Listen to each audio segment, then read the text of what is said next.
Добрый вечер. Это только в мультиках о пингвинах Антарктика представляется дружелюбным и красочным краем. На самом деле это край суровый, с сумасшедшими ветрами, 80-градусным морозом, где могут жить и работать только действительно мужественные люди. Наш земляк-криворожанин Николай Маковей побывал там 14 раз. И не просто побывал. Сегодня он наш с вами гость.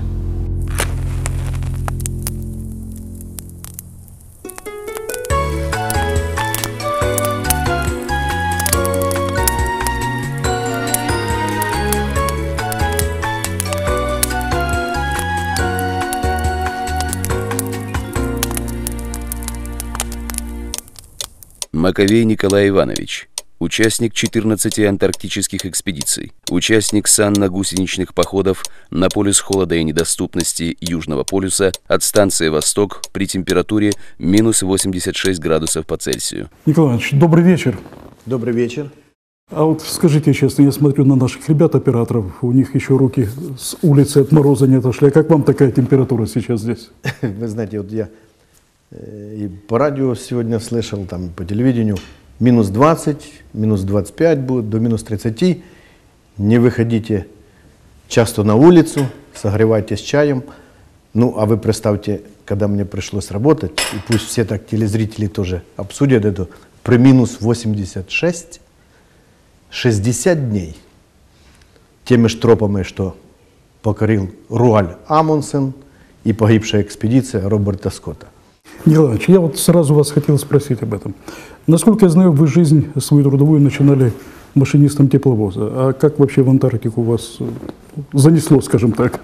Вы знаете, судьба должна была меня направить, и завод «Криворосталь» направлял меня в город Лагос, Нигерия. Там Советский Союз строил комбинат металлургический. Я там должен был работать на тепловозе машинистом-инструктором. Ну, вы все прекрасно знаете, что тогда за вес стояла граница конкретно Советского Союза. И попасть за границу работать, это надо было, чтобы ты был квалифицированный работник и мог свою квалификацию подтверждать и за границей.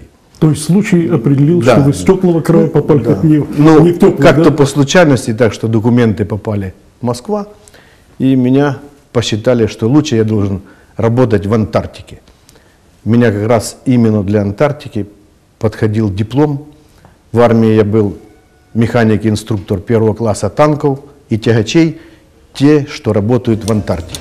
Маковей Николай Иванович родился 1 августа 1952 года в городе Кривой Рог Днепропетровской области в семье рабочих. В 1975 году Николай окончил Криворожский политехнический техникум. 1972-85 годы работает машинистом тепловоза Криворожского металлургического завода имени Ленина. 1985-1992 годы заграничные командировки по работе в Антарктическом научно-исследовательском институте. С 1990 года Николай проводит познавательные лекции о шестом континенте – Антарктиде. Николай Иванович, вы знаете, я тоже хочу вам свою небольшую историю сказать. Мне в свое время пришлось снимать фильм об альпинистах, которые Эльбрус покоряли. Но они покоряли много вершин, а мне с ними пришлось встретиться на Эльбрусе. Знаете, там были ребята из Питера, из Москвы с очень серьезным образованием, у которых, перспектива была бы, у себя в городах более чем замечательная. Но они предпочли горы, и всей семьей приехали, чтобы быть рядом с горой. И это рядом с кладбищами, где масса альпинистов похороненных. Знаете, мне, человеку, непосвященному, было на это смотреть, мягко сказать, удивительно. Как вообще, вот вы, когда попали в Антарктику, нужно было что-то увидеть для себя, что-то понять, чтобы потом, как вы, возвращались туда много раз? Вы знаете, в детстве мы все мечтаем стать путешественниками. Есть такое. И увидеть страны, очень интересно. И когда мне уже пришел вызов в Антарктику, и на завод «Криворосталь» вызов пришел, я был такой счастлив, но прошел отбор сильнейший, и физической подготовки, и умственной. Но я не представлял, что на Антарктика. Это надо только столкнуться и потом понять, что это за континент. И когда мы, я помню, подходили к Антарктике, мы 2 месяца шли с Ленинграда в Антарктику. И когда я уже ногой ступил на этот холодный континент, это наш морозильник планеты, и когда был мороз минус 25 и ветер 20 метров в секунду, а 10 метров в секунду это 36 километров в час, и когда тебя просто уносит, я думаю, Господи, куда я попал? Я же мечтал о Африке, бананов, ананасов, а попал. А потом думаю, стоп себе. Нет, руку не надо поднимать. Ты решил стать путешественником, и ты должен доказать, что ты путешественник. Не секрет, много начинали путешественников, хотели каждый стать путешественником. Но они раз-два и сходят с дороги.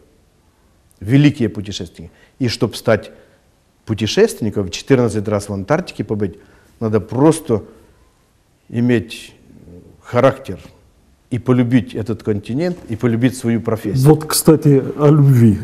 Вот первая любовь тогда к этим краям у вас появилась или нет? Потому что я тоже понимаю, что столько раз возвращаться туда, ну, надо что-то увидеть, еще раз повторюсь, и что-то там полюбить. Когда я попал в Антарктику и санаучный транспортный отряд, это самая сложная работа в Антарктиде, где я должен пройти тропами Амундсена, Рауля и Роберта Скотта, погибшей экспедиции, 1500 километров туда и 1500 километров назад за 60 дней, где мы и обмораживались, и работа, колоссальное напряжение, и в сутки спать по 2-3 часа всего лишь. Мы худали 15-20 килограмм, я уже думал, вот тяжело, чего я сюда поехал. Но потом, за время года, Антарктика мне дала любовь к себе. А как она дала любовь? Она с меня воспитала мужчину натурального.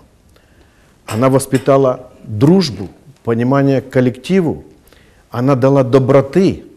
Вот только в этих условиях человек уже понимает, как ближнему сделать хорошо. Вы вот сейчас чувствуете, как вы тогда менялись, да? Да. И вот я потом уже, когда ехал назад на корабле, чувствую, я сложившийся мужчина, который все стал понимать. Вот этот труд мне дал. И самое главное, у меня образовалось самоуправление, самоконтроль над собой. С 2000 года Николай – участник украинских антарктических экспедиций на станцию Вернадский. С того же 2000 года ведущий специалист, руководитель логистического направления Государственного комитета науки, инноваций и технологий Национального антарктического центра. С 2002 года занимает должность директора Украинской горно-технической компании. В 2004 году награждается почетной грамотой Министерства образования и науки Украины за весомый вклад в исследование Антарктики, а также высокий профессионализм и за многолетний добросовестный труд. 2006 год. Получает памятную медаль по случаю 10-й годовщины антарктической станции «Академик Вернадский». Николай Иванович, пейте кофе. У нас здесь хоть морозы еще не те, которые в Антарктике, но кофе будет остывать. Я вот что хотел еще вас спросить. Я понимаю, я охотно понимаю то, что там должны быть люди особого склада, а попадались те, которые, скажем так, не в свои сани садились. У меня есть и брошюры, книга написана за психологию человека. И вот я при отборе даже полярников врачу говорил, Антарктического центра, говорю, Евгений Васильевич, психология человека не изучена, хоть вы и врачи, туда не залезешь. Вы понимаете, и вот люди, которые попадают в Антарктику, выживает кто? Тот, кто умеет управлять своей психологией. Только тот умеет себя перенаправить, перевоспитать в любую трудную минуту. Ну и, наверное, самодисциплина сумасшедшая. Да, и самодисциплина. Но ты должен контролировать. Я по жизни до сих пор себя контролирую. Вот каждый день я вечером просто так сижу, газетку читаю, а что ты сделал хорошего, а что не сделал, а где ты неправильно. Вот это самоконтроль. И, кстати, были такие люди, попадали в Антарктику, это не ихнее. Вот вроде бы здесь его отбирают, он прекрасный человек, он золотой человек, но он не готов к трудностям.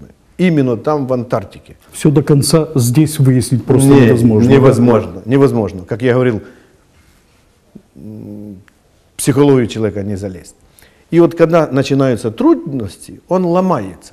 А это хуже всего. Когда в коллективе появляется червячок, он начинает точить. Но он не понимает, что он делает плохое. Он приезжает домой после отработанного в Антарктике год, и он пишет в экспедицию на следующий раз. Он становится, какой он и был, но он не понимает своих движений там неправильных. Мы таких не допускаем людей, они не готовы работать в трудностях. Так что Антарктика, она такая. А даже были случаи, что человек с ума сходил. Это в советское время, на станции. Понимаете? Не выдерживал ситуацию. Да, Да? даже вот я вам скажу, в то время, в советское, в 1985 году, когда первый раз попал в Антарктику, приходят телеграммы, тогда телеграммы шли через Москву, улица Академика Королева, и шли Юг-Рыба, шли телеграммы. И когда читаешь эту телеграмму, смотришь, вот на земле ты просто ее прочитал и положил в сторону. А здесь читаешь, что-то не так, запятая, как-то слово не так. Каждое слово, да? Ты уже перечитываешь, вот не так написано, не так любовь, а вот так должна быть. Вы понимаете, сам делаешь себе, как говорится, основоположение. Это уже другие восприятия. Другие восприятия. Да, другие, совсем. Николай Иванович, ну вот, если продолжать эту тему, экстремальных ситуаций, я представляю, там более чем достаточно. Ну, а когда на грани жизни такое случалось? Да, случалось много. Конечно, вы сами увидели, фотографии я вам показывал, вот станция Мирной, сколько там гробов находится. Их не вывозят, они остаются навечно там. Понимаете? И Антарктика, она как? Она очень сложная. И если ты не будешь выполнять, и шаг будешь быстро делать, не обдумывая, это 100% где-то тебя подстережет, и просто ты жизнь отдашь там в Антарктиде. Много погибает. Надо все думать, 10 раз подумать, потом сделать мельчайший шаг. Мне пришлось и в трещине лежать, и вы знаете, второе, что было в 2006 году, «Горизонт» корабль украинский, который нас доставлял в Антарктику, мы разбились в айсберг перед самой станцией. Трещина была 2,5 метра, и вы знаете, жутко, конечно, удар, такой, как «Титаник» где-то там в айсберг попал. И меня проскользнуло, думаю, все.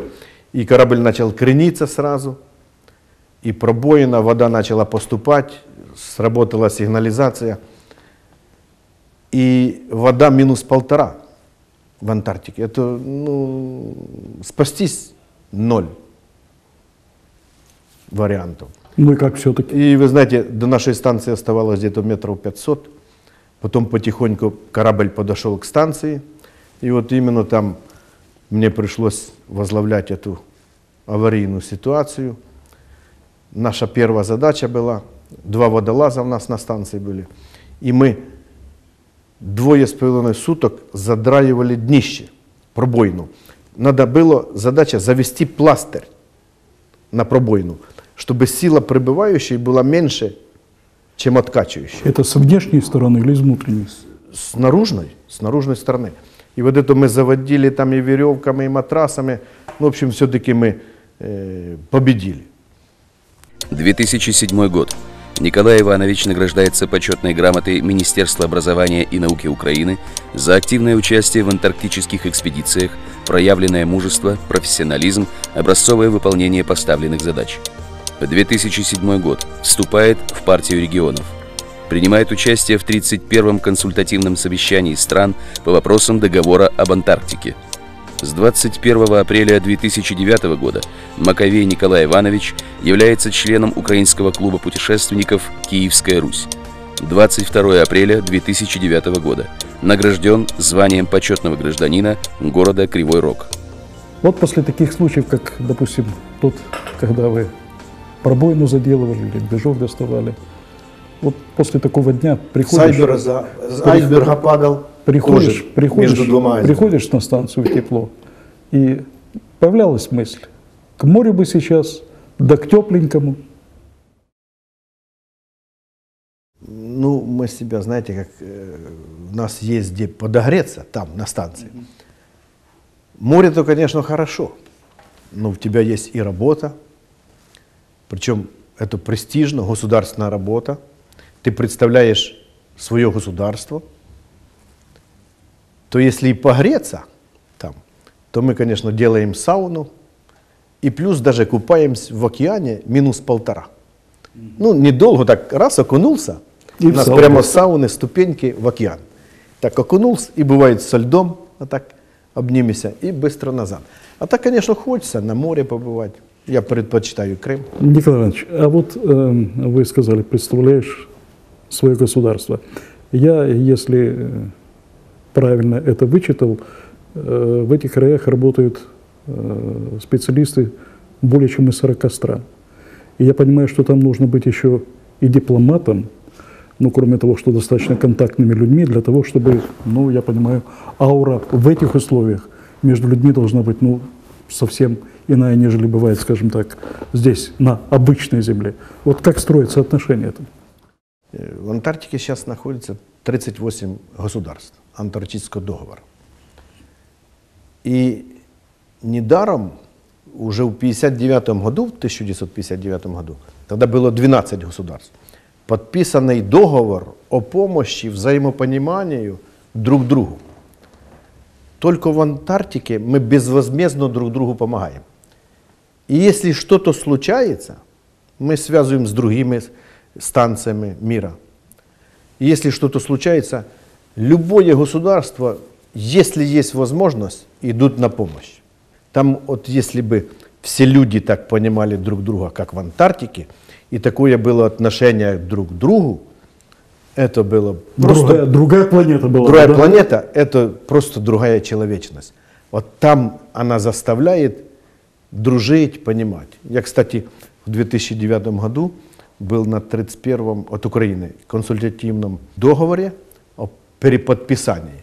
В 1959 году был подписанный договор, и через 50 лет уже было переподписание. И вот те страны, которые там находятся, у нас 12 дней в Киеве проходил консультативный этот союз, обсуждали каждую позицию, потому что в 1959 году было там 140 подпунктов, а сейчас их 340 подпунктов. Сейчас работает и бизнес, не секрет, потому что самый сейчас привлекательный туризм – это в Антарктике. И много туристов. Много. Значит, но страны договорились количество, чтобы не загрязнять Антарктику. Например, там за 3 месяца 10 тысяч туристов должно быть, а их подали заявки 50 тысяч. Всех невозможно принять туда туристов, чтобы не нарушать экологию. Уже и бизнесовые там структуры идут. И действительно, когда страны почувствовали в 2007 году, что будет переподписание, начали заниматься много ископаемых. Это как, знаете, а вдруг не подпишут, а вдруг будем ископаемые добывать. И каждое государство... Вдруг мимо проскочит. Да, вдруг мимо, да. Каждый себе уже как будто бы появились стратегические карты Антарктики. Это английская территория, это американская, это украинская, все. Ну, мышление, оно так есть. И уже некоторые государства, там детки и в школе говорят, это в Антарктике наша территория. Но официального выделения видно. Нет, официально нету. И сейчас переподписанный договор еще на 50 лет о неразработке Антарктики. Николай Иванович, вы вот начали немножко говорить о том, какой у вас там быт, я вас перебил, а это, конечно, тоже интересно. Работа работой, а как после работы? Скажем прямо, ну как живет человек вот среди льдов в этой холодине? Кстати, водкой согреваетесь там, нет? Вот сейчас я вам отвечу вот на этот вопрос. Действительно, все сделано для того, и попадают люди такие туда, чтобы человек себя чувствовал нормально, ни в чем не отказывая. Все можно там пережить, я вам скажу, и сейчас добавлю, А вот семья, трудность, вот это самое главное психологическое давление, можно сказать, 30% психологии отбирает. И еще раз на секунду, извините, перебью. А когда домой возвращаетесь, сетование есть, мол, пора бы успокоиться, дома побыть? Или вас дома понимают хорошо? Нет, дома видят и любят мою профессию. И вот они действительно меня поддерживают. А это очень много значит, когда семья тебя понимает и поддерживает. А в Антарктике, вот перед этим вопрос задавали, там мы себе делаем сами праздники. И вот, например, и 1 мая празднуем, и 9 мая празднуем, и День рыбака празднуем, и пельмени все вместе делаем. Питание отличное. Холодильники для пельменей там нужны, нет? Мы стараемся, чтобы свежие пельмени. Вот В сделали, естественном состоянии. Да, в естественном. Продовольствия есть достаточно, так что полярники в этом не обижены. А насчет водки, я вам скажу, раз в неделю или на праздник можно по 100 грамм. А вино чаще могут, там, вот, праздник там захотели или нет праздника, или баночку пива там по баночке выдадут. Ну, вы знаете, там в тех условиях не сильно, ну, как-то и хочется. Люди, большинство, занимаются работой, там выходных нету, 365 дней в работе, и надо постоянно следить за сейсмологией, геологией, гидрологией, озоном, дают сводки, ну, спортом занимаются, стараются. А спорт это чем? Ну, у нас есть спортивная комната, там, где тренажеры есть. Вот кто себя как взял в руки заниматься, там не получится тебе спать и отдыхать. Чем больше ты будешь работать в тех условиях, тем быстрее время идет. 2010 год. Николай Иванович получает диплом победителя регионального конкурса «Светоч Приднепровья» в номинации «Лучший общественный деятель Приднепровья». 20 августа 2010 года.